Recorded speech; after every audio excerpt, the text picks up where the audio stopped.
നമസ്കാരം. നട്ടിമന്ത് school of ആർട്സിലെ YouTube ചാനലിലേക്ക് ഏവർക്കും സ്വാഗതം. ഇന്ന് ഞാൻ ഇവിടെ നിൽക്കുന്നത് തമലം ത്രിവിക്രമംഗല മഹാവിഷ്ണു ക്ഷേത്രത്തിലാണ്. എൻ്റെ സ്റ്റുഡൻസും എല്ലാവരും എന്നോട് പറഞ്ഞു ടീച്ചർ ഒരു ബ്ലോഗ് ചെയ്യണമെന്ന്. അപ്പോൾ അതിനായിട്ട് അനുയോജ്യമായൊരു ദിവസം ഞാൻ നോക്കി നടക്കുകയായിരുന്നു. അപ്പോൾ ഇന്ന് എല്ലാം കൊണ്ടും ശുഭമായൊരു ദിവസമാണ് എനിക്ക്. ഇന്ന് ഒരുപാട് ആഗ്രഹങ്ങളും ഒരുപാട് പ്രാർത്ഥനയ്ക്കും ഒരുപാട് ശ്രമത്തിനും ശേഷം നമ്മുടെ ത്രിവിക്രമംഗല മഹാവിഷ്ണു ക്ഷേത്രത്തിലേക്ക് കവടിയാർ കൊട്ടാരത്തിൽ നിന്ന് അശ്വതി തിരുനാൾ ഗൗരി ലക്ഷ്മിബായി തമ്പുരാട്ടി എത്തുകയാണ്. ഒരുപാട് എൻ്റെ ആഗ്രഹമായിരുന്നു തമ്പുരാട്ടി ഇവിടെ വരണം എന്നുള്ളത്. അതിന്ന് സഫലീകരിക്കുകയാണ്. അപ്പോൾ തമ്പുരാട്ടി വരുന്നതിനായിട്ട് ഞങ്ങൾ വെയിറ്റിങ്ങിലാണ്. ക്ഷേത്രത്തിലേക്ക് പോവാം. ക്ഷേത്രത്തിലേക്ക് പോകുന്ന ചുറ്റമ്പലത്തിനോട് ചേർന്ന് ഒരു കട പ്രവർത്തിക്കുന്നുണ്ട്. ഈ കടയിൽ നിന്നാണ് നമ്മൾ അത്യാവശ്യം തൃക്കൈ വെണ്ണ, ഭഗവാനുള്ള മാല, പൂവ്, നെയ്യ്, എണ്ണ, തിരി എന്നതെല്ലാം നമ്മുടെ അമ്മയാണ് ഇവിടെ. ദേവസ്വം ബോർഡ് മുൻ സ്റ്റാഫായിരുന്നു. ഇപ്പോൾ ഇവിടെ ഈ കട നടത്താണ്. അമ്മയുടെ മോനും കൂടി ചേർന്നാണ് ഇവിടെ ഈ കട. ഭാഗമാണ് കിഴക്ക് ഭാഗം. ഉള്ളിലേക്ക് കിടക്കാം. ഉള്ളിലേക്ക്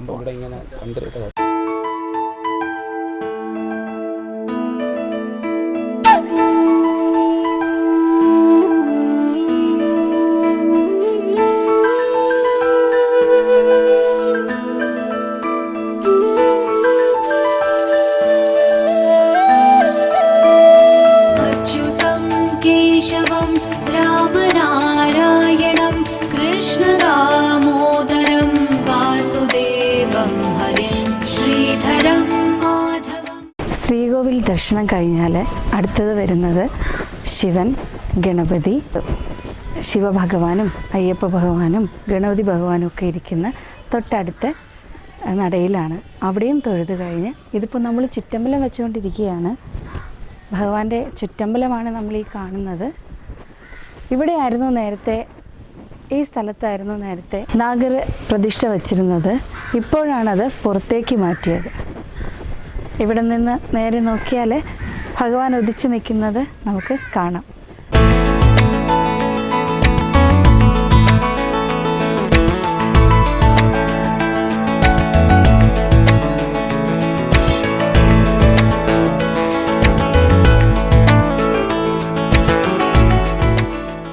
ഈ നെല്ലിമരം, ഇതിൻ്റെ മൂട്ടിൽ എല്ലാവരും വന്നാൽ തൊഴുന്ന ഒരു സ്ഥലമാണ്. എല്ലാവരും ഈ നെല്ലിമരത്തെ തൊട്ട് തൊഴുതിട്ടാണ് മുന്നോട്ട് പോകുന്നത്. നേരത്തെ ദേവിയുടെ സങ്കല്പമായിരുന്നു. ഇപ്പോഴാണ്, കുറച്ച് വർഷങ്ങൾക്കിപ്പുറയാണ് ഇവിടെ ദേവിയുടെ പ്രതിഷ്ഠ വന്നത്. അടുത്ത നമ്മൾ ദേവി പ്രതിഷ്ഠയിലേക്കാണ് പോകുന്നത്.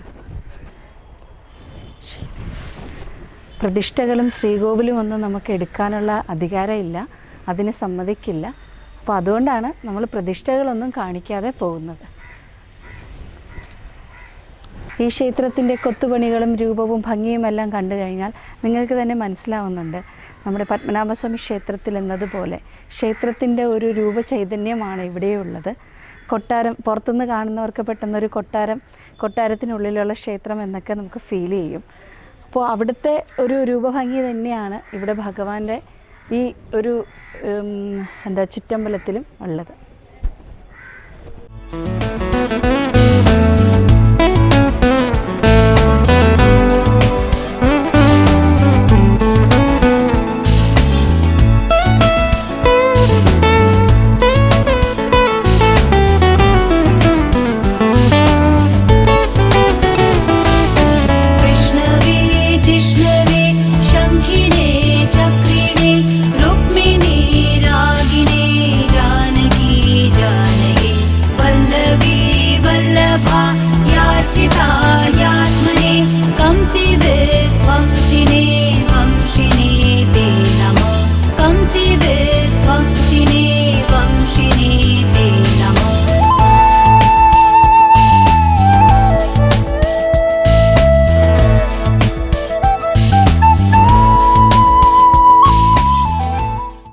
പരിചയപ്പെടുത്താൻ പോകുന്നത് ഈ ക്ഷേത്രത്തിലെ കമ്മിറ്റി അംഗങ്ങളെയാണ്. നമ്മുടെ സെക്രട്ടറി. എൻ്റെ പേര് സുനിൽ. ഞാനിവിടുത്തെ ഉപദേശ സമിതി സെക്രട്ടറിയാണ്. 2 വർഷം കൊണ്ട് പ്രവർത്തിക്കുകയാണ്. പ്രസിഡൻ്റാണ് ജയേന്ദ്രൻ നായർ. എൻ്റെ പേര് ജയേന്ദ്രൻ നായർ. ഞാൻ 2 വർഷമായി ഈ അമ്പലത്തിലെ ഉപദേശക സമിതിയുടെ പ്രസിഡൻ്റായി നല്ല പ്രവർത്തനം കാഴ്ചവെക്കുന്നു. ഞാൻ രവീന്ദ്രൻ നായർ, കമ്മിറ്റി അംഗമാണ്. എന്താണോ പ്രസിഡന്റ് സെക്രട്ടറിയൊക്കെ പറയുന്നത് അതുപോലെ ചെയ്തുകൊണ്ടിരിക്കുകയാണ്. ഇതുവരെ എൻ്റെ പേരിൽ ഒരു കുറ്റവും കുറവും പറഞ്ഞിട്ടില്ല. ഇനിയും ഈ കാലാവധി തീരുന്നവരെ അങ്ങനെ തന്നെ പോകണം എന്ന് ആഗ്രഹിക്കുകയാണ്. ഇതുകൂടെ ഒരു കാര്യം കൂടെ പറയാനുണ്ട്.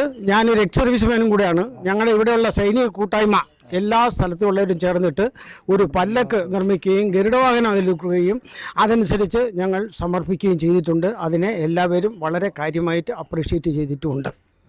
എൻ്റെ പേര് സുരേന്ദ്രനാണ്. ഞാൻ ഈ കമ്മിറ്റിയിൽ എക്സിക്യൂട്ടീവ് മെമ്പറാണ്. അപ്പോൾ ഇതുവരെ എനിക്ക് കഴിയാവുന്ന രീതിയിൽ ഞാൻ ഇവിടുന്ന് പ്രവർത്തിക്കുകയും എല്ലാവരും സഹകരിക്കുന്നുണ്ട്. ഇനിയും തുടർന്ന് എല്ലാവരുടെ സഹായങ്ങൾ നമ്മൾ അഭ്യർത്ഥിച്ചുകൊണ്ട് ഞാൻ നിർത്തുന്നു. അഭിപ്രായം ഞാൻ ശശി. ഞാൻ 1968 മുതൽ ഈ കമ്മിറ്റിയിലുണ്ട്. എന്നെ എടുത്തില്ലെങ്കിലും ഞാൻ ഇതിൽ കൂടെ ചേർന്ന് പ്രവർത്തിക്കും. ഇനിയും എന്നെ എടുത്തില്ലെങ്കിലും ഞാൻ ഈ കമ്മിറ്റിയോട് കൂടി യോജിച്ച് പ്രവർത്തിക്കും. ഞാനിപ്പോൾ രക്ഷാധികാരിയായിട്ട് പ്രവർത്തിക്കുന്നു. എൻ്റെ പേര് സെന്തിൽകുമാർ എന്നാണ്. ഞാൻ 2009 തൊട്ട് ഉപദേശക സമിതിയിലുള്ള ആളാണ്. ഇപ്പോൾ കമ്മിറ്റി അംഗമായിട്ട് വർക്ക് ചെയ്യുന്നു. ഏകദേശം 6 വർഷത്തോളം അന്നദാന കൺവീനറായിരുന്നു. ഇപ്പോഴും എല്ലാ കാര്യത്തിലും മുൻപന്തിയിലായിട്ട് നിൽക്കാൻ സഹായിക്കുന്നുണ്ട്. അതുകൊണ്ട് കമ്മിറ്റിയായിട്ട് കൂടി ചേർന്ന് എല്ലാ പ്രവർത്തനങ്ങൾക്കും ഇനിയും എൻ്റെ സഹകരണം ഉണ്ടാകുമെന്ന് ഞാനിപ്പോൾ പറയുന്നു. എല്ലാവർക്കും നമസ്കാരം, വിനീതമായ നമസ്കാരം. എൻ്റെ പേര് തമലം എസ് ഉണ്ണി എന്നാണ്. ഞാൻ 1972 നമ്മുടെ സെക്രട്ടറിയാണ്. 4 വർഷം കൂടിയ കാലഘട്ടം എല്ലാം ഞങ്ങളുടെ കാലത്താണ് തുടങ്ങിയത്. എൻ്റെ പേര് പ്രസാദ് എന്നാണ്. ഞാൻ ഇവിടെ കമ്മിറ്റി അംഗമാണ്. ഈ കമ്മിറ്റി വന്നതിന് ശേഷം 2 വർഷം കൊണ്ട് പ്രവർത്തിക്കുന്നു. അതിനു മുമ്പേ ഒരു 4-5 വർഷം കൊണ്ട് പ്രവർത്തനമുണ്ട്. ഈ കമ്മിറ്റി നല്ല രീതിയിൽ എല്ലാത്തിനും സഹകരിക്കുന്നുണ്ട്. എല്ലാ ഇവിടുത്തെ നിർമ്മാണ പ്രവർത്തനങ്ങളും എല്ലാം നല്ല രീതിയിൽ പോകുന്നുണ്ട്. ഇനിയും അങ്ങോട്ട് തുടർന്ന് പോകുന്ന ഒരു 2 വർഷം കൂടെ കിട്ടണമെന്നാണ് എൻ്റെ ആഗ്രഹം. നമ്മളെല്ലാവരും ആഗ്രഹം അങ്ങനെയാണ്.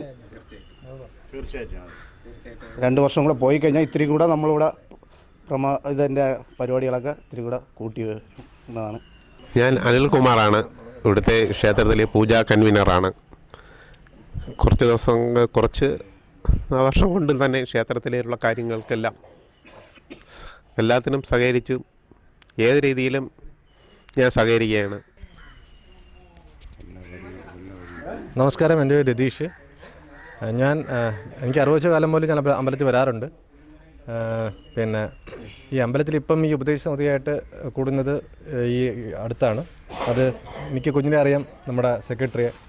പിന്നെ എൻ്റെ കൂട്ടുകാരൻ്റെ അച്ഛനാണ് രവി മാമൻ, എൻ്റെ മാമനാണ് ഉണ്ണിമാമൻ. ഇത് നമ്മുടെ അനിയനെ പോലെയാണ്. പക്ഷേ ഇപ്പോൾ എൻ്റെ വിഷമം എന്ന് പറഞ്ഞു കഴിഞ്ഞാൽ ഇത് ഈ അമ്പലത്തിൽ വന്നതുകൊണ്ട് ഈ അമ്പലത്തിൽ വന്നുകൊണ്ട് പരിചയപ്പെടാൻ കഴിഞ്ഞ 2 വ്യക്തികളാണ്. ഒന്ന് നമ്മുടെ മാം രശ്മിയും സുധിയും, നമ്മുടെ പ്രസിഡന്റ്. അതിന് ഉപരിയായിട്ട് എനിക്ക് ഈ അമ്പലത്തോട്ട് കൂടുതൽ പിന്നെ വരാൻ തോന്നിയത് ഇതും എൻ്റെ ഒരു കൂട്ടുകാരൻ്റെ അച്ഛനാണ്. പണ്ട് നല്ല പ്രായത്തിൽ കാവാസാക്കിലൊക്കെ ഒത്തിരി കറങ്ങിയ ആളാണ്. പക്ഷേ എനിക്ക് അമ്പലത്തിലോട് ഇപ്പം സഹകരിക്കാൻ തോന്നിയത് ഈ 80 വയസ്സ് കഴിഞ്ഞിട്ടും ഇത് വളരെ ഊർജ്ജസ്വലമായിട്ട് പ്രവർത്തിക്കുന്നത് ഈ 3 പേരെ കാണുമ്പോഴാണ്. ഇവരോടൊപ്പം പ്രവർത്തിക്കാൻ കഴിഞ്ഞില്ലെങ്കിലും ഇവരുടെ പാത പിന്തുടരും. അമ്പലത്തിന് വേണ്ടിയിട്ട് എല്ലാ കാര്യങ്ങളിലും ഞാൻ മുൻപന്തിയിലുണ്ടാവും. എന്നെക്കൊണ്ട് പറ്റുന്നൊരു മുൻപന്തിയിലുണ്ടാവും. അതുപോലെ തന്നെ ഈ രശ്മിയെ പോലെ തന്നെ ഈ അമ്പലത്തിലെ കാര്യത്തിൽ മുന്നിട്ട് നിൽക്കുമ്പോൾ തന്നെ എൻ്റെ മോളാണ്. ഇവളെ ഇതേപോലെ കൊണ്ടുവരും. മോനുണ്ട്, അവൻ കുറച്ച് മടിയനാണ്. അവനെയും അമ്പലത്തിൻ്റെ ഫ്രണ്ടിൽ തന്നെ ഉണ്ടാവും. എല്ലാ കാര്യങ്ങൾക്കും അവനെയും കൂടെ ഉണ്ടാവും. ഈ അമ്പലത്തിന് വേണ്ടിയിട്ട് എല്ലാ പുരോഗതിക്കും രശ്മിയും സുധിയും ഈ ബാക്കിയുള്ള എല്ലാവരും നിൽക്കും പോലെ തന്നെ ഞാനും കൂടെ ഉണ്ടാവും. അങ്ങനെ ഭഗവാൻ എൻ്റെ ആഗ്രഹം സാധിച്ചു തരികയാണ്. തമ്പുരാട്ടി ക്ഷേത്രത്തിലേക്ക് എത്തിച്ചേരുന്നത്.